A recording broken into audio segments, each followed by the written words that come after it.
प्रधानमंत्री नरेंद्र मोदी ने कहा कि भारतीय अर्थव्यवस्था विश्व स्तर पर लंबे समय से मजबूत बनी हुई है और विभिन्न तरह के संघर्षों के बहुआयामी प्रभावों के बावजूद यह आगे भी मजबूत बनी रहेगी। दिल्ली में 9 सितंबर से शुरू होने वाले G20 शिखर सम्मेलन से पहले प्रधानमंत्री ने भू राजनीतिक अनिश्चितताओं, विश्वसनीय वैश्विक संस्थानों की जरूरत और वित्तीय रूप से गैर जिम्मेदाराना नीतियों के कारण उत्पन्न खतरों से जूझ रहे विश्व में भारत के दृष्टिकोण को साझा किया। एक निजी मीडिया संगठन को दिए साक्षात्कार में श्री मोदी ने कहा है कि सरकार ने पिछले 9 वर्षों में सबका साथ, सबका विकास, सबका विश्वास और सबका प्रयास के दृष्टिकोण पर काम किया है। प्रधानमंत्री ने कहा कि विकास के इस मॉडल की अंतर्राष्ट्रीय स्तर पर सराहना हुई है।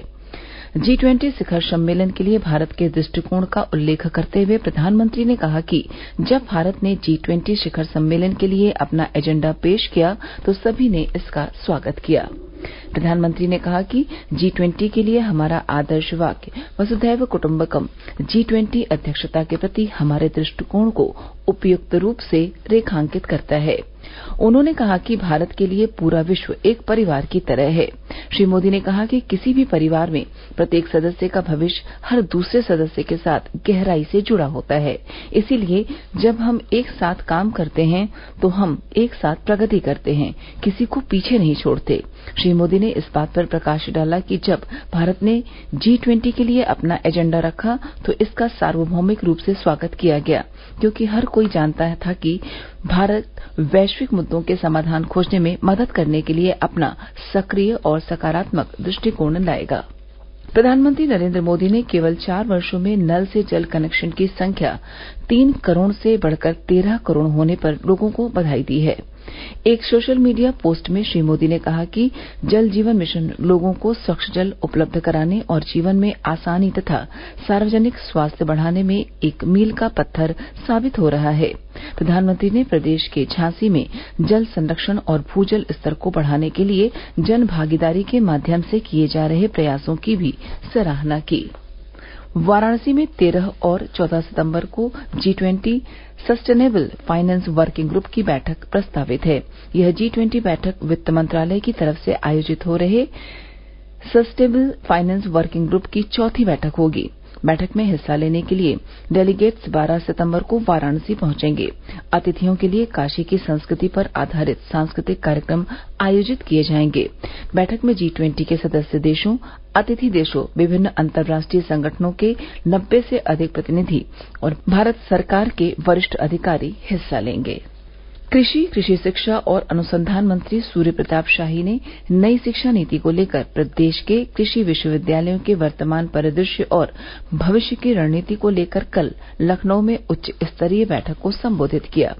बैठक में कृषि मंत्री सूर्य प्रताप शाही ने कहा कि नई शिक्षा नीति के तहत कौन से नए कोर्स कृषि विश्वविद्यालयों में शुरू किए जा सकते हैं, इस पर विचार किया जा रहा है।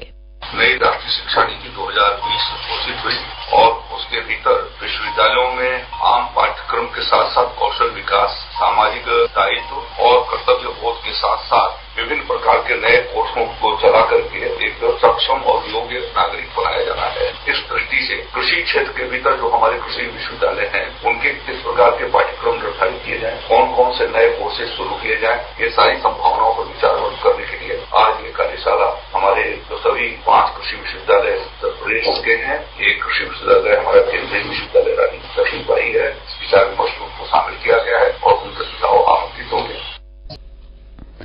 पशुधन एवं दुग्ध विकास मंत्री धर्मपाल सिंह ने कहा है कि राज्य सरकार द्वारा दुग्ध उत्पादन को बढ़ावा देकर किसानों एवं पशुपालकों को आर्थिक रूप से आत्मनिर्भर बनाने के लिए विभिन्न योजनाएं संचालित की गई हैं। उन्होंने बताया कि प्रदेश को दुग्ध उत्पादन में अग्रणी बनाए रखने के लिए 1000 करोड़ रुपए की लागत से नंद बाबा दुग्ध मिशन की शुरूआत की गई है। इस मिशन से प्रदेश में एक नई श्वेत क्रांति आएगी। प्रदेश में आज श्री कृष्ण जन्माष्टमी मनाई जा रही है। कई जिलों में कल भी जन्माष्टमी मनाई गई। राज्यपाल आनंदीबेन पटेल और मुख्यमंत्री योगी आदित्यनाथ ने श्री कृष्ण जन्माष्टमी पर प्रदेशवासियों को हार्दिक बधाई एवं शुभकामनाएं दी हैं। राज्यपाल ने अपने बधाई संदेश में कहा कि लोक जीवन में भगवान श्री कृष्ण के आदर्श और कार्य प्रधान शिक्षा अनुकरणीय है। उत्साह के साथ मनाया जाने वाला श्री कृष्ण जन्माष्टमी का पर्व जनमानस की आस्था और श्रद्धा का आधार है। राज्यपाल ने कामना की है कि जन्माष्टमी का पर्व देश और समाज में शाश्वत मूल्यों की स्थापना, भाईचारे और एकता की भावना का प्रसार करे। मथुरा में श्री कृष्ण जन्मभूमि और बांके बिहारी मंदिर में आज जन्माष्टमी मनाई जा रही है। इसके लिए संपूर्ण ब्रजमंडल को रंग बिरंगी रोशनी से सजाया गया है। जिलाधिकारी और वरिष्ठ पुलिस अधीक्षक श्रीकृष्ण जन्मभूमि के चप्पे चप्पे की सुरक्षा व्यवस्था पर निगाह रखे हुए हैं, जिससे देश विदेश से आने वाले श्रद्धालुओं को कोई असुविधा न हो। समूचा ब्रजमंडल श्री कृष्ण के जन्मोत्सव को लेकर सारा ब्रज झूम रहा है। यहाँ भगवान श्री कृष्ण जन्मभूमि, द्वारकाधीश मंदिर, वृंदावन के ठाकुर बांके बिहारी जी मंदिर, अक्षय पात्र राधा कृष्ण मंदिर, प्रेम मंदिर और इस्कॉन मंदिर सहित प्रमुख मंदिरों में श्री कृष्ण जन्माष्टमी की खुशी में रंग बिरंगी रोशनी से जगमग है और रोशनी से झिलमिला रहा है। श्री कृष्ण के जन्मोत्सव को लेकर सारा ब्रज में उल्लास है। यहाँ जिलाधिकारी शैलेंद्र कुमार सिंह और वरिष्ठ पुलिस अधीक्षक शैलेश कुमार पांडे ने श्री कृष्ण जन्मभूमि पर चप्पे चप्पे पर सुरक्षा व्यवस्था पर निगाह बनाए हुए हैं, जिससे श्रद्धालुओं को सुलभ दर्शन हो सके। यहाँ सुरक्षा व्यवस्था के कड़े इंतजाम किए गए हैं। मोहम्मद उमर कुरैशी, आकाशवाणी समाचार, मथुरा। पशुधन एवं दुग्ध विकास मंत्री धर्मपाल सिंह ने जन्माष्टमी के मौके पर सांसदों, विधायकों, मंत्रियों और अन्य जनप्रतिनिधियों से अनुरोध किया है कि वे अपने जनपदों में स्थित गौशालाओं में होने वाले गो पूजन कार्यक्रम में शामिल होकर स्थानीय लोगों को भी कार्यक्रम में शामिल होने के लिए प्रेरित करें। केंद्रीय मंत्री और गाजियाबाद से सांसद वीके सिंह ने कल हिंडन डोमेस्टिक एयरपोर्ट से लुधियाना के लिए पहली उड़ान का शुभारंभ किया। इस मौके पर केंद्रीय मंत्री ने कहा कि पंजाब के फगवाड़ा, गंगानगर और भटिंडा के लिए भी भविष्य में यहां से उड़ानें शुरू होंगी। साथ ही पश्चिमी उत्तर प्रदेश से प्रयागराज, लखनऊ जैसे बड़े शहरों के लिए भी निकट भविष्य में उड़ानें शुरू की जाएंगी। लखनऊ के राजकीय औद्योगिक प्रशिक्षण संस्थान में 12 सितंबर को रोजगार मेला आयोजित किया जाएगा। इसमें 14 कंपनियां 1250 नौजवानों को नौकरी का ऑफर देंगी।